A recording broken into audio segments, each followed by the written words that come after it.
making. Let's listen in. Hamas, and also to be able to release all the hostages and make sure that Gaza is not a threat for Israel, and to allow all the people of the north to go back to their homes. The war will not end until we achieve all our objectives, including returning all the people of the north to their homes safely. And this will happen, same as we did in the south.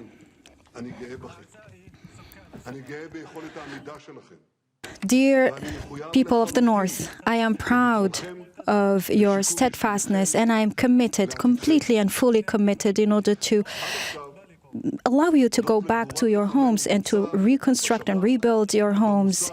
Thanks to the heroic acts of our people and our army and the police forces, we were able to achieve many of our goals during this war, this holy war.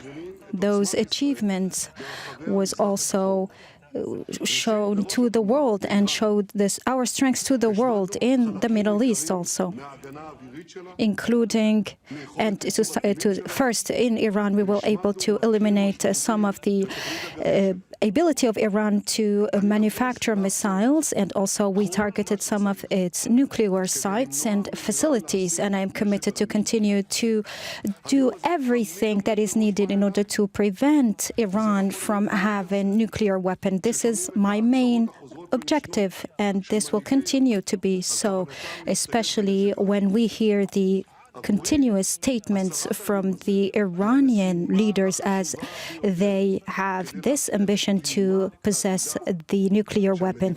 Preventing such project and preventing them from achieving such goal is our main goal, because the existence of Israel depends on that. We were able also to kill more than 20,000 Hamas fighters, including the leaders of the movement. And we were able also to return 154 of our hostages. And we continue to be committed to returning all our hostages, either those who are alive or those who died. And we will make an end to the suffering of their families. We will also continue to work in order to eliminate completely Hamas. As far as the West Bank is concerned, we continue to kill hundreds of fighters and also to eliminate and destroy all kind of infrastructures of terrorism. There is no place that we are not reaching.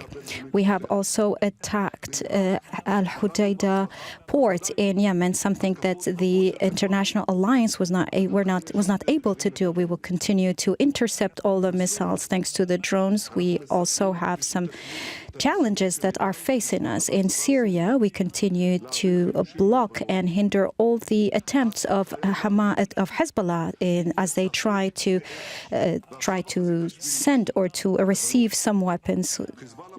Bashar needs to understand that he's playing with fire. Hezbollah also chose to attack us since October 7 last year. Hezbollah is no longer Hezbollah that launched a war against us.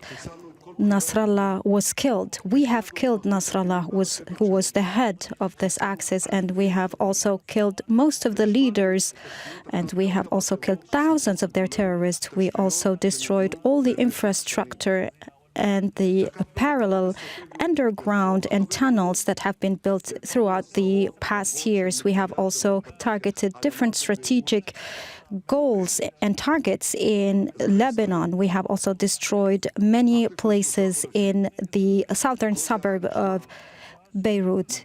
Dear people of Israel, all what I've said could have been just an imaginary narrative, but we were able to achieve all this. And I would like to add that at any moment during this war, I was also and always looking to all the different fronts. This is what I did exactly when I decided at the beginning of the war to focus on Gaza and not to open any other fronts, including in Lebanon. This is also what I've done a few months ago, when we have decided to focus on Hezbollah after the situation and the conditions were appropriate. We have also, it was the same when we decided to attack Iran, and we have decided what are the goals and the objectives that we want to achieve. Today, I take into consideration all the different fronts, and I see the bigger picture, and I am committed to give our army all the needed tools in order to protect them and to protect their lives as they try to help us achieve victory. Oh, people of Israel as well, I will also present a ceasefire deal to the cabinet. And the continuity of this ceasefire deal will depend on the situation in Lebanon.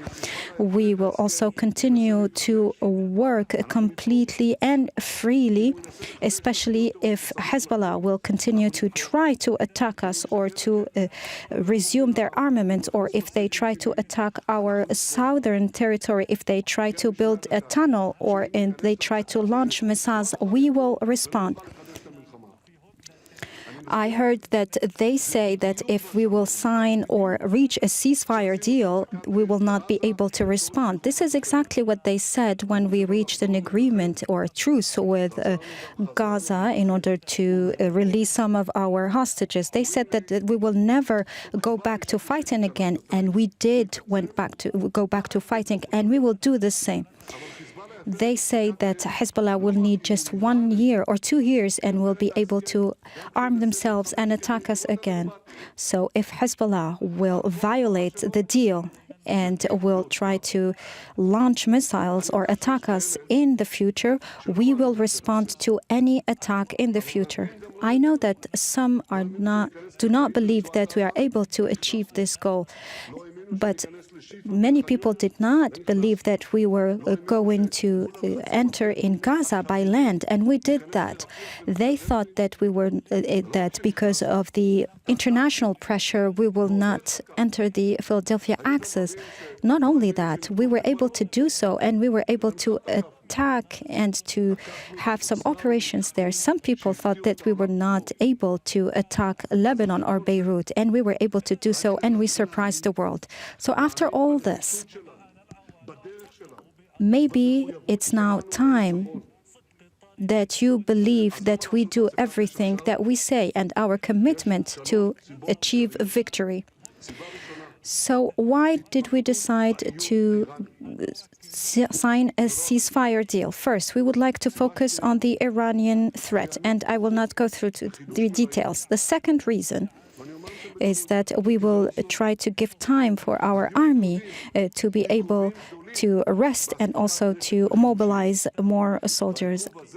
It is true that there was some delay when it comes to weapons equipment, and I think that this delay will stop soon. We will receive all the needed equipment and developed equipment that will help us to be stronger in order to continue our missions. The third reason for this ceasefire deal is that to be able to isolate Hamas. Since the second day of the war, Hamas relied on Hezbollah in order to continue to fight on their side. And now that Hezbollah is out of the picture, Hamas remains alone. And this will isolate it more and will help us to achieve our goals, especially to free all our hostages. People of Israel, during the last year, we were able to change the equation. And today, we are trying to change the face of the Middle East and the reality of the Middle East. And all this is done and achieved thanks to our soldiers and our army, thanks to your strength, and also thanks to the wisdom of our cabinet in managing and running this war. I said that a good deal or a good agreement will be an agreement that will be put into practice. And we will do so. And with the will of God, we will continue to work in order to save and to make. And that was the abrupt end to the Israeli Prime Minister Benjamin Netanyahu's address to the nation. He was very much talking about a ceasefire deal that has been agreed there, talking specifically to the people in the north, he said, of Israel. He said that you can go back to your homes. We will return all citizens to their homes. Of course, this is one of the key aims for Netanyahu, to go to war against Hezbollah and launch a ground offensive in Lebanon. He also said that the war has shown our strength to the world. But he said, and this is crucial, we will continue to respond freely. If Hezbollah tries to attack us, we can go back to fighting. Make sure to subscribe to our channel to get the latest news from Al Jazeera.